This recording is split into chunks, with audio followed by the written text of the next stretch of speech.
Hey guys.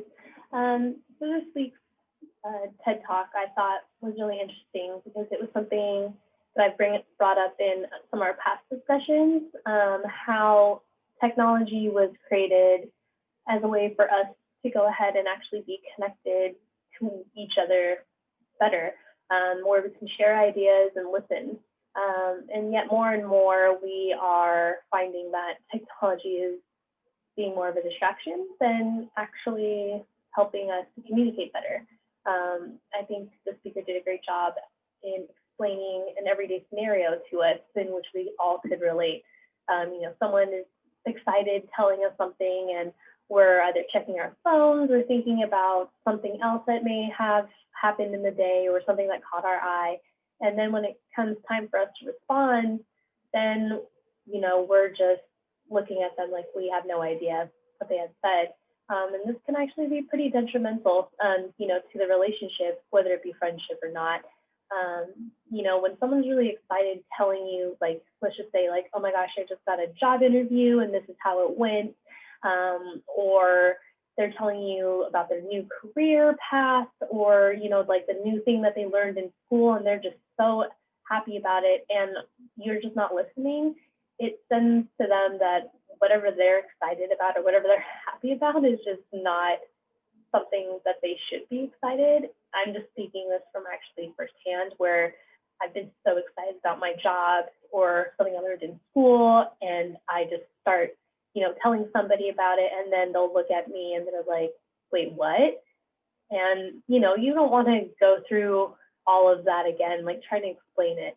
And so really putting away technology, putting the phone down, and being mentally and physically present with the person that you're talking to and being an active listener can really help. I think one of the things, or the three words that the TED speaker had said, which was be present, or be here now, excuse me, I thought that that was perfect, because most of the time, right, if we're thinking about something that's happened, where our head is in the past, if we're thinking about something that's going to happen, or something we have to do later that day, that's something in the future. And instead of just thinking about what the person that you're talking with is talking about and being present with them, I think that is like the best way to sum it up, is just be here now, be mentally here now with that person. I think another thing that was well put was body language. We say more with our body than like the way that we're, looking at somebody, or how our body is turned, or how, if our arms are crossed or on our hips, or if we're just lounging back and relaxing. Those are all communicating to somebody how we're listening, if we're listening at all. And I do think, though, that body language is a very complicated thing, where, one person, where they're folding their arms, it's a sign of relaxation, and they're, listening to you, where someone else may take it and think like, oh, you're upset, or you're not thinking or listening to what I'm saying, you're thinking about something else. So I do think like it just ties it home, what the speaker was saying is about feedback, like reiterating what they said to you in a way just to make sure that you understood.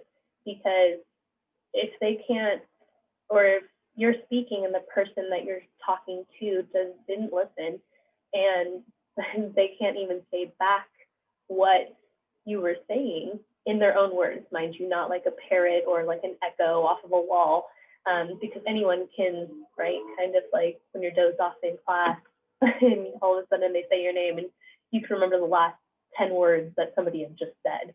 So by reiterating in your own words, showing that you were actively listening is a great way to show that, right, you were present, you were here now.